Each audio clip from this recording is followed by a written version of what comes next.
Hey guys, Garage Maxed Out here. I'm going to do a video on this Probook that I just picked up on eBay. Before I do, if you like my videos, please like, subscribe, and ring the bell. I'd really appreciate it.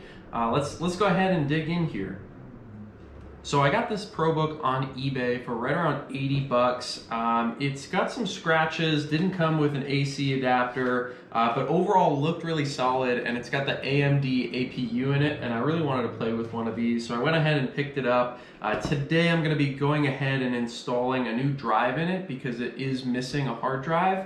So I've got an extra hard drive that I'm going to be using. You can use the same procedure to upgrade to a solid state drive.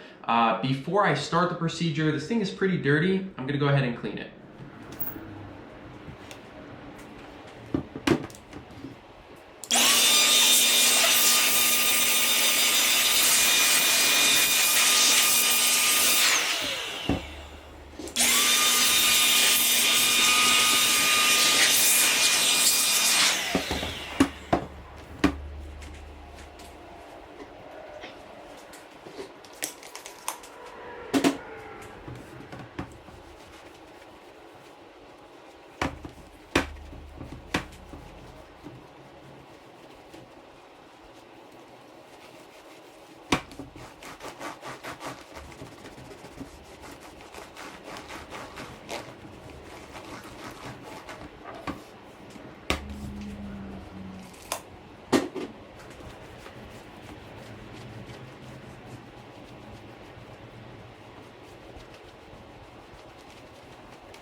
Okay, cleaned up really well, I think. Not any damage other than the scratches on the lid.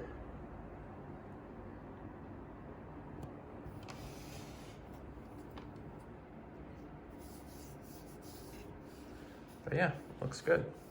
Let's go ahead and get started.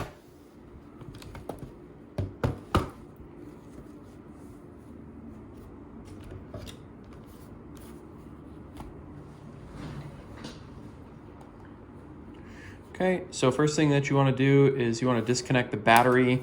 There's a little switch over there. It's going to allow you to disconnect it, just like that.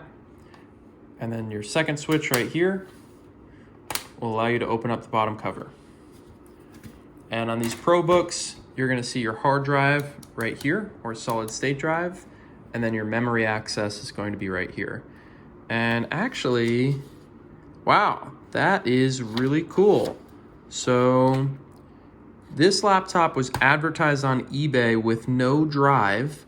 It looks like somebody put an X in it, so maybe this doesn't work, but it would be really cool if I got this drive for free. So instead of replacing this, I'm gonna go ahead and see if this one works. I'll show you guys how to access this just so that you can do it on yours.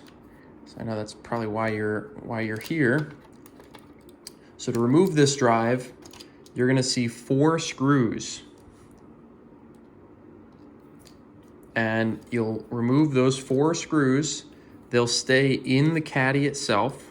So they've got little retainer clips on them. They won't come all the way out. And you'll pull out the SATA connector, okay? And then there's your drive. And you can see this one, somebody has really irresponsibly not put the screws back into it, but you're gonna see 4 screws right here holding the caddy on. So for you to replace this, you'll remove all 4 of those screws, and that will give you access to the drive, okay?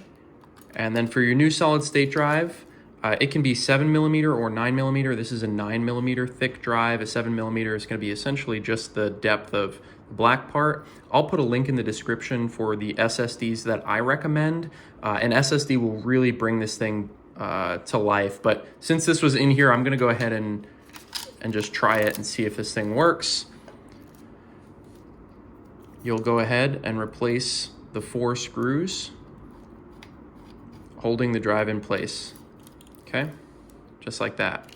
And I've got a couple of extra screws. I'm gonna go ahead and dig through and find some replacements for this before I make it have a permanent home here. But I'll just finish the install video here so that you guys can see it. You'll see here, you've got your power and data connections, power and data. Match it up to your new drive, just like that. And then replace the caddy, okay? And it'll fall right in place. And then you'll just go ahead and screw it back in, just like this.